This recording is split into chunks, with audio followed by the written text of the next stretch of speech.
Hello friends, welcome to the Nursing Road. Today we discuss about congestive heart failure क्या होता है। Congested heart failure में क्या होता है कि जो हमारा हार्ट है वो प्रॉपरली पंप नहीं कर पाता, जिस वजह से वहाँ कंट्रैक्शन होती है और इनफ जो ब्लड है वो हमारी बॉडी को सर्कुलेट नहीं हो पाता, जिस वजह से हमें हार्ट अटैक की कंडीशन देखने को मिल जाती है। तो हम इसकी डेफिनेशन क्या लिखेंगे? Congestive heart failure is a serious and chronic condition in which heart muscle is unable to pump enough blood to the body।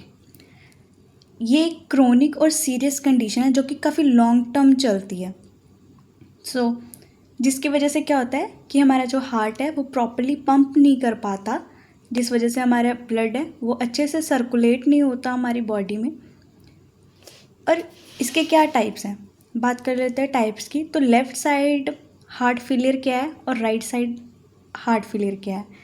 तो इसमें क्या होता है कि जो लेफ़्ट साइड की वेंट्रिकल है उनमें कंट्रैक्शन होनी शुरू हो जाती है, जिसकी वजह से इस फंक्शन की वजह से क्या होता है, जब लेफ़्ट साइड में कंट्रैक्शन हुई, प्रॉपर्ली कंस्ट्रक्ट हो गई वहाँ की मसल्स जो हैं, उसकी वजह से क्या होगा, हार्ट पंप नहीं कर पाएगा और उसकी फोर्स ज़्यादा लगेगी, ठीक है, जिस वजह से वॉल्यूम ज़्यादा बढ़ेगा हमारा। अब राइट साइड हार्ट फेलियर में क्या देखने को मिल जाता है, राइट साइड इस वजह से फेलियर होता है बिकॉज इसका रिजल्ट क्या है, क्योंकि लेफ़्ट साइड में क्या हो रहा है, अच्छे से पंप ही नहीं हो पा रहा, जिस वजह से दिक्कत किस में देखने को मिल जाएगी, राइट वेंट्रिकल्स में, ठीक है, राइट साइड में हमें राइट वेंट्रिकल में भी देखने को मिल जाएगी। तो ये क्या, इसकी वजह से राइट साइड में भी हमें दिक्कत देखने को मिल जाएगी। नेक्स्ट हम इसकी बात कर लेते हैं इटियोलॉजी। इटियोलॉजी में क्या होता है कि बहुत सारे कॉजेस हो सकते हैं, जिस वजह से क्या होता है कि हमें कंजस्टिव हार्ट फेलियर देखने को मिल जाता है। जिन पेशेंट को कॉर्नरी आर्टरी डिजीज़ है, या हार्ट वल्स में कोई डिजीज़ है, high blood pressure, cardiomyopathy, anaemia है, अल्कोहल यूज़ करता है, या कोई ड्रग अब्यूज़ कर रहा है, वायरल इन्फेक्शन की वजह से डायबिटिक पेशेंट को कॉम्प्लिकेशन देखने को मिल जाती है, अरिदमिया, हार्ट प्रॉब्लम, ये सब देखने को मिल जाती है प्रेजेंट एट बर्थ। नेक्स्ट हम इसकी बात कर लेते हैं इसके रिस्क फैक्टर की। जिन पेशेंट को हाइपरटेंशन होती है, ठीक है, और जो पेशेंट ओबेज होते हैं, स्मोकिंग करते हैं, कॉर्नरी आर्टरी की कोई डिजीज़ होना, इन्फेक्शन है किसी पेशेंट को, ठीक है, हार्ट मसल्स की जैसे मायोकार्डियल इन्फेक्शन हो जाना, ये सब कंडीशन देखने को मिल जाना, या फिर जिनकी लाइफ में फिज़िकली एक्टिविटी बहुत कम है, बिकॉज वहाँ पे थिकनेस होने की वजह से सम टाइम क्या होता है कि हमारे जो ब्लड है वो अच्छे से पास नहीं हो पाता, और अच्छे से जब हार्ट पंप ही नहीं हो रहा तो वो अच्छी तरह सर्कुलेट ही नहीं करेगा जो फिल्टर ब्लड है, जिसकी वजह से हमारी बॉडी में डीऑक्सीजनेट की लेवल ज़्यादा बढ़नी शुरू हो जाएगी। नेक्स्ट हम इसकी बात कर लेते हैं पहले इसकी क्लिनिकली मैनिफेस्टेशन की। जैसे कि लेफ़्ट साइड में हार्ट फेलियर होने पे क्या देखने को मिलता है क्लिनिकली, डिस्पीनिया देखने को मिल जाता है, ऑर्थोपीनिया देखने को मिल जाता है, कफ देखने को मिल जाता है, पल्मनरी कंजशन देखने को मिल जाता है, ठीक है। उसके बाद ओलिगोयूरिया देखने को मिल जाता है, ठीक है।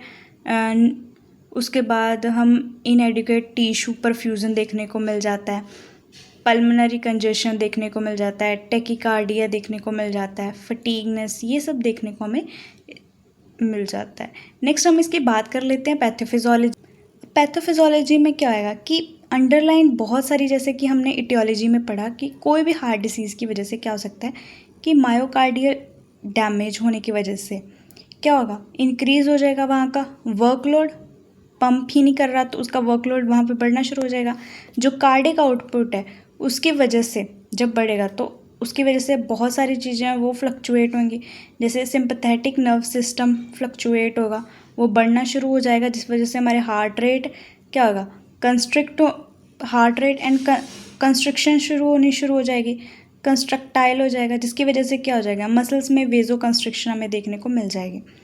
RAS की एक्टिविटी क्या हो जाएगी, बढ़नी शुरू हो जाएगी, जिस वजह से क्या होगा, सोडियम एंड वाटर जो है वो रिटेंशन होनी शुरू हो जाएगी, जिसकी वजह से क्या होगा, ब्लड वॉल्यूम बढ़ना शुरू हो जाएगा।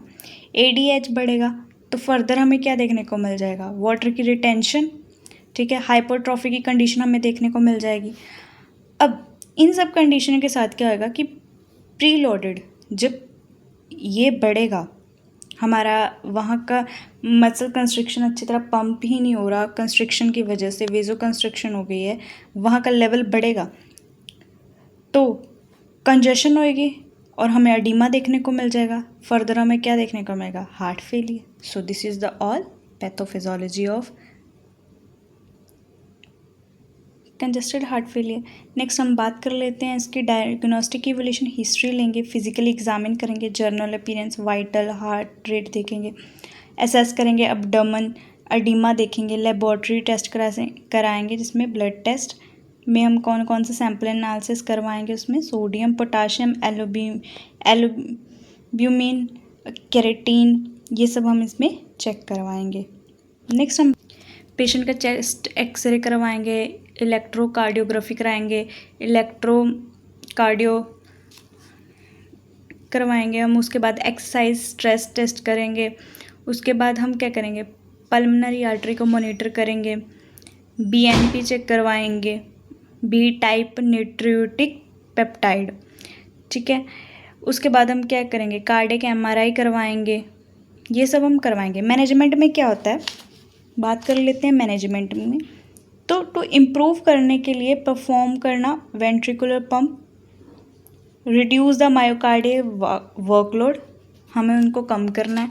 नेक्स्ट हम फार्माकोलॉजिकली क्या देंगे, जैसे कि पहले ही बताया कि सिंपैथेटिक की वजह से क्या होगा? कंस्ट्रिक्शन होनी शुरू हो जाएगी। हम कंस्ट्रिक्शन होगी तो हम क्या देंगे? वेजोडाइलेटर थेरेपी देंगे ताकि डायलेट हो, जैसे कि मेटप्रोलोल देंगे, ठीक है। उसके बाद कैल्शियम चैनल ब्लॉकर देंगे हम पेशेंट को, बीटा ब्लॉकर्स दे सकते हैं हम पेशेंट को, ठीक है। डायरेटिक्स देंगे, ठीक है, लेसिक्स, फिरसामाइड।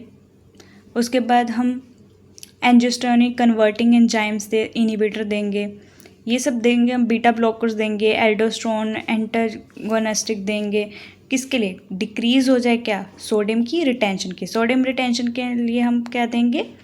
एल्डोस्टेरोन एंटागोनिस्ट, ठीक है ना। नेक्स्ट है ताकि क्या हो जाए कि नर्वस सिस्टम जो एक्टिवेशन है वो कार्डियकली रिमॉडलिंग कर दे। देन हम सर्जिकली मैनेजमेंट क्या करेंगे? सर्जिकली हम क्या क्या परफॉर्म कर सकते हैं? हार्ट ट्रांसप्लांट करा सकते हैं, ठीक है। उसके बाद पेसमेकर इंसर्शन करवा सकते हैं। उसके बाद अगर हम इजीली याद करें तो कॉर्नरी एंजियोप्लास्टी भी होती है, कॉर्नरी आर्टरी बाईपास सर्जरी भी होती है, ठीक है। ये सब ventricle, left ventricle assist devices हम ये सब यूज़ करते हैं। नेक्स्ट हम नर्सिंग मैनेजमेंट की अगर बात कर लें तो मॉनिटर करना पेशेंट की हेल्थ, प्रमोट करना सेल्फ मैनेजमेंट, मॉनिटर करना central venous pressure reading, monitor करना वाइटल, असेस करना न्यूट्रिशन लेवल, एजुकेशन प्रोवाइड करना पेशेंट को, फैमिली को प्रोवाइड करना guide and medication, instruct the patient reduce करना सॉल्ट इनटेक, क्योंकि सोडियम लेवल बॉडी में क्या हो रहा है? बढ़ा हुआ है, तो इसलिए जो सॉल्ट है इनटेक उसको कम करना है ताकि रिटेंशन ना हो। इंस्ट्रक्ट करना पेशेंट को मेजर करें वेट डेली, अवॉइड करना अल्कोहल को, एग्जाइटी को कम करना, इनकरेज करना पेशेंट और फैमिली को वर्बली कंसर्न करना उनके साथ। So this is the all about congestive heart failure. So hope so you will understand. Thank you for watching a video.